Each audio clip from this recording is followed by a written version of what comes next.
Beautiful people, welcome back to Uncle Lou's Kitchen. Today I'm going to be teaching you how to make the most incredible vegan sweet potato pie. Filled with sugar, spice and all things nice, really easy to make. So without further ado, let's get cooking.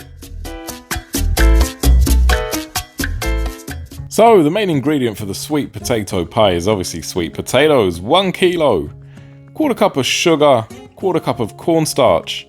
Now, I'm using some vegan condensed milk. If you haven't got this, take a can of coconut milk and reduce it down halfway and add some sugar and you're there. A teaspoon of vanilla essence, some store-bought short crust pastry, just get 1 roll. They're generally vegan, just double check, but you should be good. Now, you're going in with half a teaspoon of cinnamon, half a teaspoon of ground cloves. Be careful with the cloves, they're very overpowering. Half a teaspoon of ginger and half a teaspoon of nutmeg. There you go.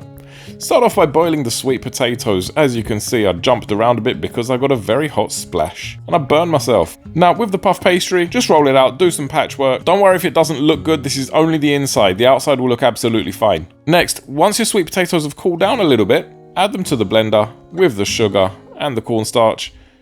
Just a little tip, cover up the cornstarch so it doesn't go everywhere. Add in your spices, literally just add in everything at this stage.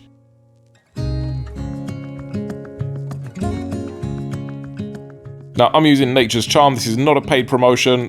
I'm like their unofficial brand ambassador. I love them. Give it a blitz. If the cornstarch sticks to the top, just prod it down with a spatula.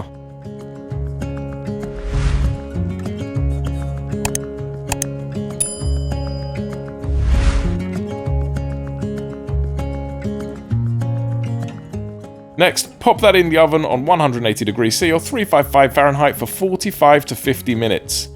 You'll know when it's ready when you can stick a toothpick in there and it comes out dry. That's it, folks. Have a nice slice, spray some vegan whipped cream on there, and there you have it, folks. Vegan sweet potato pie. Hope you enjoyed it. Ciao for now. Love you all. See you on the next one. And don't forget to subscribe if you like vegan recipes from all around the world.